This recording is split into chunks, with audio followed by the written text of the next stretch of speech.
Nabila, very dramatic images that one doesn't usually see in European capitals.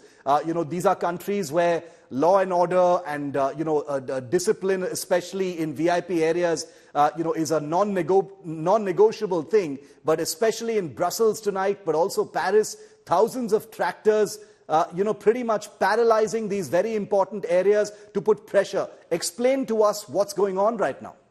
Unbelievable visuals coming in from European Union, Shiv. We see farmers there have literally brought the EU to its knees because the kind of protest that they've launched, and this is not in the last 24 hours, this has been on for the last 1 year. And at least in the last few weeks, we know that the farmers have escalated their protests. As we see, they've been spraying manure at buildings. They've literally out the parliament in EU. They've managed to actually break tarred roads, literally break away tarred roads through their tractors.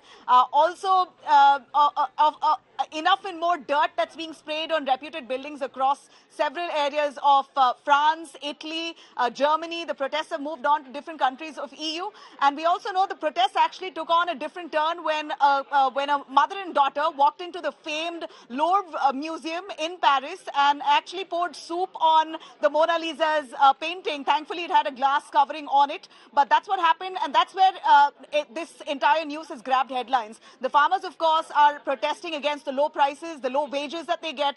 And also, surprisingly, we see that a lot of the imports, be it tomatoes, cauliflower, cabbage, etc., that's coming in from different countries into countries like France and Italy, etc., are being thrown on the streets by the same farmers. So they're asking for better prices for imports and exports. And it appears that the EU has finally heard. Today, we believe there's a massive summit in EU, and right there is the protest that's happening. And they've already decided, especially France has decided, that they're going to come up with some measures to ensure the farmers are paid better and export and import, the prices that go to farmers particularly, are reworked. So there is a word on concession for these farmers, but how soon will that happen? That remains to be seen. But this has really hampered business in many of the EU countries, as you listed out. Okay, stay with me, Nabila. I also want to get a perspective from France. We are joined now from Paris by Nicolas Barr. He's a senior journalist in France, and he's also